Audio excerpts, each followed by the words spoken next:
వీడు నాటకం ఆడి మోసం చేస్తున్నాడు. నాటకం ఆడుతుంది వాడు కాదు, మీరు. చూడండి.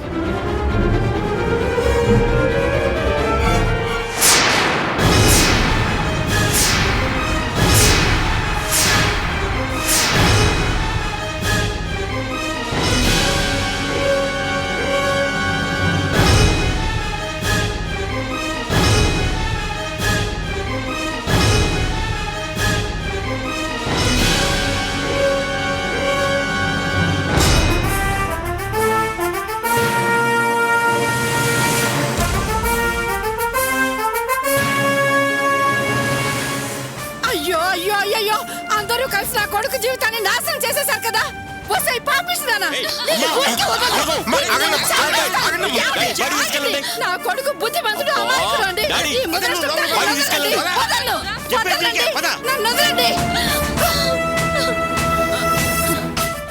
మల్స్, ఇది పెళ్లికి ముందు తీసిన ఫోటో కావచ్చు కదా? కాదు, అది ఈ మధ్య తీసిన ఫోటోనే. మా ఫ్రెండ్ పార్క్ కి వెళ్తే వీళ్ళు కనిపించారు. మా బాస్ భార్య ఇంకొకరితో ఉందేంటని ఫోటో తీసుకొచ్చి నాకు చూపించారు. ఇది బయట ఎవరికి తెలియకూడదని వాడి దగ్గర నుంచి తీసుకుని దాచాను.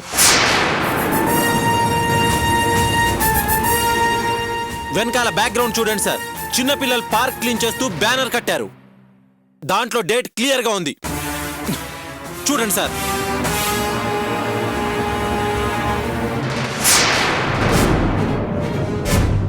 నైన్ 2011 నేను జర్మనీకి వెళ్ళిన నెక్స్ట్ డే.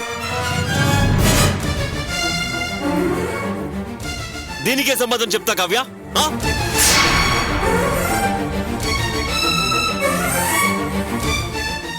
నేను ఫారెన్ వెళ్ళిన నెక్స్ట్ డే నువ్వు దిలీప్ని కలిసావు, అవునా?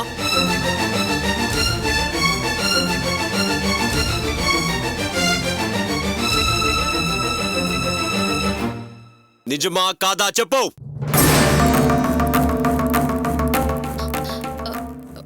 అది tell me Kavya, tell me the truth. అది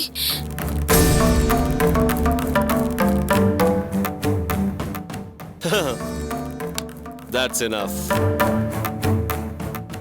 ఏ విషయం మీద నిన్ను కోపగించుకుని నిన్ను కారులోంచి దించేశానో నెక్స్ట్ డే నువ్వు వాడిని పార్క్ లో కలిసావు.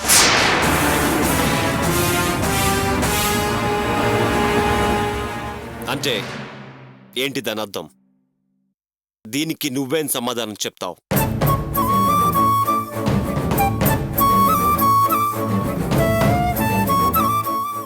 డాడ్, చూసారా? ఇన్ని రోజులు దాన్ని సపోర్ట్ చేస్తూ మాట్లాడారు. న్యాయం ధర్మం అంటూ మాడతారు కదా. చూడండి, ఇది చూసి చెప్పండి మీరేం మాడతారో.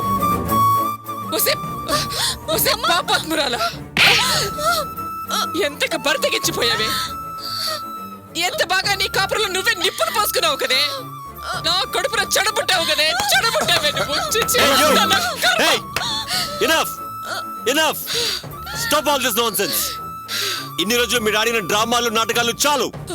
ఈ డ్రామాలు ఏవో రోడ్డు మీద ఆడండి. ఎవరైనా కర్రిస్తాడు, నేను కాదు. ప్లీజ్ నా మాట వినండి. I said enough! Get out! Get out! ఏంటి ఇంకా నన్నే చూస్తున్నారు? ఇంకేమైనా కొత్త డ్రామా ఆడదని ట్రై చేస్తున్నారా? ఇన్ని రోజులు మీ చెత్త డ్రామాలతో నా లైఫ్ ని, నా టైం వేస్ట్ చేశారు. ఇనఫ్! ఇంతటితో మీ డ్రామా కంపెనీ కేల్ ఖతం. అవుట్! అవుట్! Get out!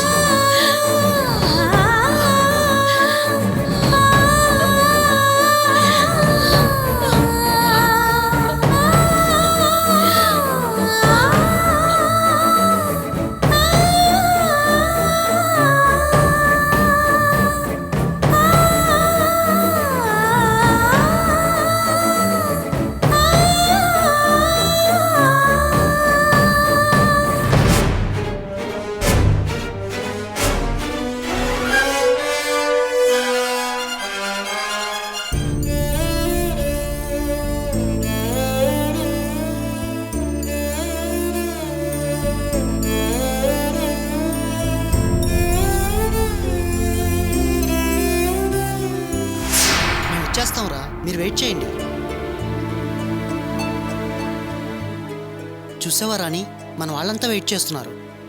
ఇప్పుడు చివరి నిమిషంలో ఏంటి ఆలోచన?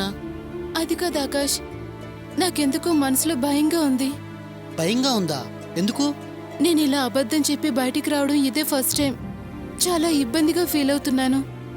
ఈ విషయం మా వదినికి తెలిస్తే ఇంతే సంగతులు. ఆమె నా మీద ఎంతో నమ్మకం పెట్టుకొనుంది. నా గురించి ఎన్నో కలలు కంటున్నారు.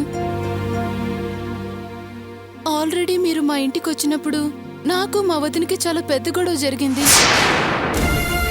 ఈ టైంలో ఇలా అబద్ధం చెప్పి బయటికి రావడం తప్పైపోతుందేమోనని భయంగా ఉంది. అయితే ఇప్పుడు నువ్వేం చెప్పాలనుకుంటున్నావు? నువ్వు మాతో పిక్నిక్కి రానని చెప్పాలనుకుంటున్నావు, అంతే కదా? ఏంట్రా మామ, ఆకాష్ గారు ఇంకా రాలేదు. ఏడ్రా వీడు? ఇంకా లేట్ ఏంట్రా, ఫోన్ చేయి. వాడే ఫోన్ చేస్తానండి గాయత్రి. అరే ఫోన్ వచ్చింది, వాడినే చూడరా. ఏమైందిరా మామ? అరే మామ, ప్రోగ్రామ్ క్యాన్సిల్. అందరిని వెళ్ళిపోమని చెప్పు. ఏమైందిరా? మేమంతా మీకోసం వెయిట్ చేస్తుంటే రాణిని తీసుకొస్తానని చెప్పి లాస్ట్ మినిట్లో ప్రోగ్రామ్ క్యాన్సిల్ అంటావా? ఏం చేస్తావురా? మనకి ఇల్లా వాకిలా, అమ్మా నాన్న చెల్లి వదిన మనకెవరైనా ఉన్నారా? రాణికి మాత్రమే కదరా ఉన్నారు. తను మాత్రం అబద్ధం చెప్పొచ్చిందంట. భయంగా, బాధగా, ఇబ్బందిగా ఉందంట. అక్కడికి మనమంతా ఇంట్లో చెప్పి పెద్దవాళ్ళ ఆశీర్వచనం తీసుకుని బయలుదేరి వచ్చినట్టు మాట్లాడుతుంది. రేయ్, ఏంట్రా నువ్వు అనేది? రాణికి మూడు బాలేదంట్రా, రాలేనని ఫీల్ అవుతుంది. అందుకే నువ్వు మన వాళ్ళందరికీ చెప్పు, ఈరోజు ప్రోగ్రామ్ క్యాన్సిల్. ఏ ఇటివ్వు. హలో మహేష్, ఎవరు ఇంటికి వెళ్ళకండి. మేము అక్కడికి వస్తున్నాం. నా మూలంగా ప్రోగ్రాం క్యాన్సిల్ అవ్వకూడదు, సరేనా? సరే. రేయ్, వస్తున్నారంట్రా. ఏంటి ఆకాష్, నీ పాటికి నువ్వు రాను, ప్రోగ్రాం క్యాన్సిల్ అంటున్నావు? మరేం చేయమంటావు? నిన్ననే అందరం ప్లాన్ చేసుకున్నాం, పొద్దున్నే అందరం బయటకు వచ్చేసాం. చివర్లో నువ్వు మనసు బాగాలేదు అది ఇది అంటుంటే అలా చెప్పకుండా ఇంకెలా చెప్పమంటావు? నేను రానని చెప్పానా? నా బాధ నీతో షేర్ చేసుకున్నాను. దానికి ఇలా అలిగితే ఎలా? అలకా లేదే, ఏమీ లేదు. ఏదో పిక్నిక్ వెళ్ళి జాలీగా ఉందామని కదా ప్లాన్ వేసుకుంది. ఇప్పుడు ఇబ్బంది భయమని నువ్వంటే అక్కడికి వెళ్ళి ఏం ఎంజాయ్ చేయగలం? అందుకే వద్దులే అన్నాను. ఎనీవే, ఇప్పటికైనా వస్తానన్నావు, చాలా సంతోషం. మనం చాలా దూరం వెళ్ళాలి, పద. ఉమ్.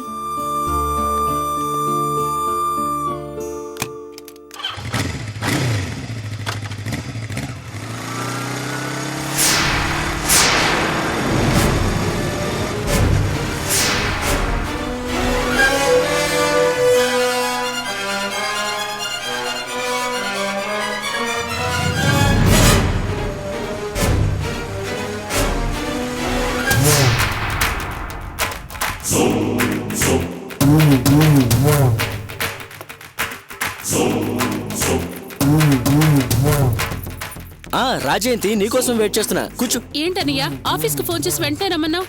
ఏంటి విషయం? ఏంటి జయంతి అలా అడుగుతావు? నిన్న నా పెళ్లి విషయం మీ ఇంట్లో మాట్లాడావు కదా, రిజల్ట్ మనకి ఫేవర్ గానే వచ్చి ఉంటుంది. అది చెప్తావని రమ్మన్నాను. నువ్వేంటి డల్ గా మాట్లాడతావు? ఇంకా నా పెళ్లి విషయం మాట్లాడలేదా? అయ్యో, నీ ఆరాటం నీది. నిన్న నీ విషయం మాట్లాడదామని ఇంటికెళ్ళాను, కానీ ఎదురు చూడని విధంగా మరో విషయం తెర మీదకొచ్చింది. ఏమైంది? మల్సు ఫారెన్ వెళ్తే నువ్వు వెళ్ళి నీ పుట్టింట్లో 4 రోజులు ఉండిరా అని కావ్య అత్తమామలు చెప్పారని అదొచ్చి ఇక్కడుంది. కానీ అది అబద్ధం చెప్పిందని నిన్ననే తెలిసింది. అది మల్సు వెళ్ళగొడితే వచ్చిందని తెలియగానే ఇల్లంతా అతలా కుతలమైంది. సునామీ వచ్చినట్టయింది. ఆ సమయంలో నేనెలా నీ విషయం చెప్పగలను? నోరు మూసుకునున్నాను. అయ్యయ్యో, నాకు నేనే విలన్ అయిపోయానే. నువ్వు విలన్ అవ్వడమేంటి? నాకేం అర్థం కావట్లేదు. కావ్య వాళ్ళ అత్తగారింటి నుంచి శాశ్వతంగా వచ్చేసిందన్న విషయం గురించి అన్నానులే. అవును, అదే జరిగింది. అయినా ఈ విషయం నీకెలా తెలిసింది? కావ్య తన తప్పు లేదని నిరూపించుకోలేకపోవడానికి కారణం నేనే సిస్టర్. ఏంటన్నయ్య నువ్వనేది? చాలా ఆశ్చర్యంగా ఉంది కదూ. ఇప్పుడు ఒక గెస్ట్ వస్తాడు, అతన్ని చూస్తే నీకంతా అర్థమైపోతుంది. కాసేపు వెయిట్ చేయి. గెస్టా? హే, హాయ్ దినా. హాయ్ రామ్, కూర్చో. జయంతి, నేను గెస్ట్ అన్నానే, ఇతనే. What surprise Ram. మా అన్నయ్య చెప్పిన గెస్ట్ నువ్వని నేను ఊహించలేకపోయాను. రామ్ ఎక్కడ మల్స్కి బుక్ అయిపోతాడేమోని భయపడ్డాను. కానీ సినిమా క్లైమాక్స్ లాగా సూపర్ ట్విస్ట్ ఇచ్చి కావ్య జీవితానికి ఫుల్ స్టాప్ పెట్టావు. తన లైఫ్ నాశనం చేసావు. కంగ్రాట్స్ రామ్. మేడం, న్యాయంగా కంగ్రాచులేషన్స్ చెప్పాల్సింది నాకు కాదు, దినాకే. ఏంటి రామ్ నువ్వనేది? నేను ఆల్రెడీ చెప్పాను కదా, కావ్య అక్కడ విడిపోయి ఇక్కడికి రావడానికి కారణం నేనేనని. అదే నాకు అర్థం కావట్లేదు. నువ్వేం చేసావు? ఏం చేశానా? చూడు.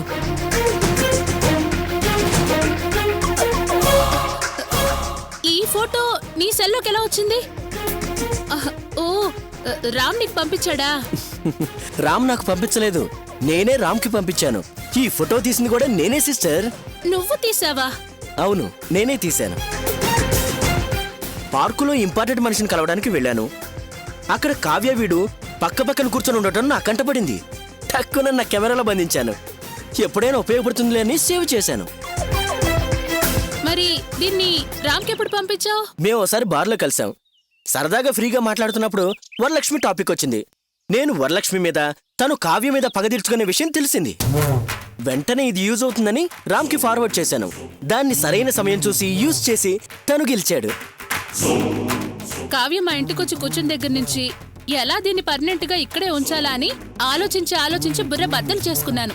నేను చేయలేని పని ఈ సెల్ ఫోన్ చేసింది. చాలా సంతోషంగా ఉందన్నయ్యా. అయినా కాస్త బాధగానే ఉంది. ఏంటి జయంతి నీ బాధ? కావ్య బతికిలా అయిపోయింది అని నెత్తి నోరు కొట్టుకుంటూ మా అత్త కన్నీళ్లు కారుస్తుంటే అది చూసి ఆనందించడానికి మనమ్మ బయట లేదే అని బాధ. అదే నీ బాధ. త్వరలో ఆ కోరిక కూడా తీరుతుందిలే. రేపే అమ్మని కలిసి ఈ విషయం చెప్పి సంతోషం పంచుకుందాంలే. అలాగే అన్నయ్యా. Sir order please. రామ్, ఏం తీసుకుంటావు? ఈ హ్యాపీ మూమెంట్ లో అందరం స్వీట్ తిని సెలబ్రేట్ చేసుకుందాం. సూపర్. ఏ స్వీట్? ఏదైతేనే స్వీటేగా, చెప్పేసేయండి. మీ రెస్టారెంట్లో ఏ స్వీట్స్ ఉన్నాయో అన్నీ పట్టుకొచ్చాయి. Okay sir. రామ్, అన్ని స్వీట్స్ ఆర్డర్ చేశాను. కొంపదేసి నీకు షుగర్ ఏం లేదు కదా? నాకేం లేదు.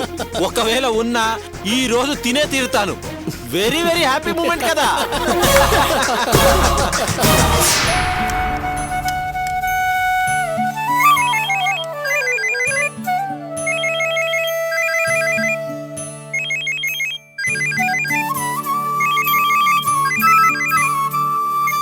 హలో అన్నా, నేనన్నా.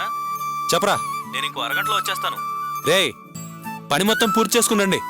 అలాగే బయట ఎక్కడైనా హోటల్లో భోజనం చేసేయండి. డబ్బులున్నాయిగా? ఉన్నాయన్నా. సర్లే, జాగ్రత్త. సరే అన్నా.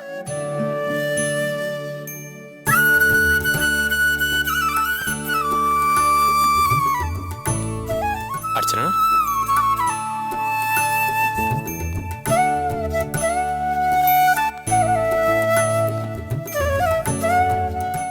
ఏరి, ఎక్కడా? మీ అసిస్టెంట్స్ కనిపించట్లేదు. వాళ్ళు పని మీద బయటికి వెళ్ళారు. ఒక అరగంటలో వచ్చేస్తారు. సరే, చేతులు కడుక్కుంటా భోంచేద్దు గాని.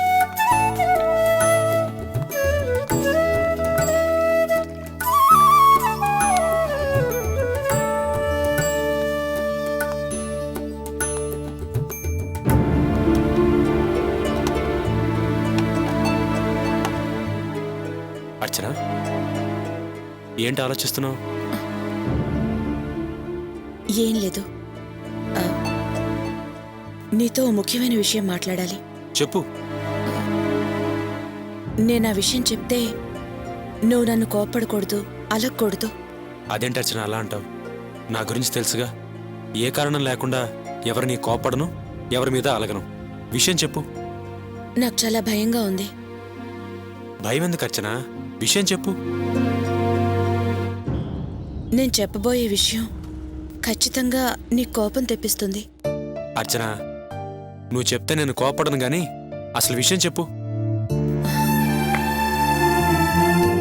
పొద్దున్న రాణి కాలేజ్కి వెళ్తున్నానని చెప్పి వెళ్ళిన తర్వాత ఆమె ఫ్రెండ్ ఇంటికి ఫోన్ చేసింది. అయితే ఏంటి ఇప్పుడు?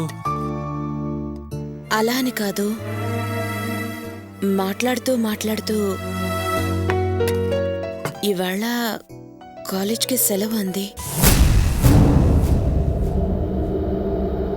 వింటుంటే నీకే అర్థం కానట్టుంది కదూ. నాకంతకంటే తికమకగా ఉంది. రాణి కాలేజ్కి అనే అబద్ధం చెప్పి ఎక్కడికో వెళ్ళింది. నీకు భోజనం తీసుకొస్తున్నప్పుడు ఆమె క్లాస్మేట్ ఆకాష్తో బండి మీద తిరగటం నా కళ్ళారా చూశాను. అర్చన, నువ్వేం మాట్లాడుతున్నావో తెలిసే మాట్లాడుతున్నావా? అది కాదు రాణి. అర్చన, నా చెల్లెల గురించి నాకు బాగా తెలుసు. దాన్ని నీ చేతులతో పెంచాను. ఎందుకు రాణి మీద అనవసరంగా నిందలేస్తున్నావు? నేనేం నిందలు వేయడం లేదు. జరిగిందేమిటో నీకు తెలియాలనే. నాకేం తెలియాల్సిన అవసరం లేదు. రాణి అంత పరువు తక్కువ పనిచేసే మనిషి కాదు. అయినా నువ్వెవరినో చూసి రాణి అనుకుని పొరపాటు పడుంటావు. అయ్యో, నేనేం పొరపాటు పడ్డం లేదు. నేను చూసింది రాణినే. నేను చెప్పేది కాస్త ఓపిగ్గా విను. వినను. ఓ, ఇందుకేనా కోప్పడద్దు అలగద్దు అంటూ రాగానే మెంటల్గా ప్రిపేర్ చేశావు? చూడు, రాణి గురించి నువ్వే కాదు, ఆ దేవుడు వచ్చి చెప్పినా నేను విన్ను. సరే సరే, నేను ఇంకేం మాట్లాడను. నువ్వు ముందు భోంచేయి. వద్దు. ఎప్పుడైతే నా చెల్లి గురించి తప్పుగా మాట్లాడావో అప్పుడే నాకు ఆకలి చచ్చిపోయింది. అది కాదు నేను చెప్పి. నువ్వు ఇంకేం మాట్లాడద్దు. నా కోపం తెప్పించద్దు. వెళ్ళి ఇక్కడి నుంచి.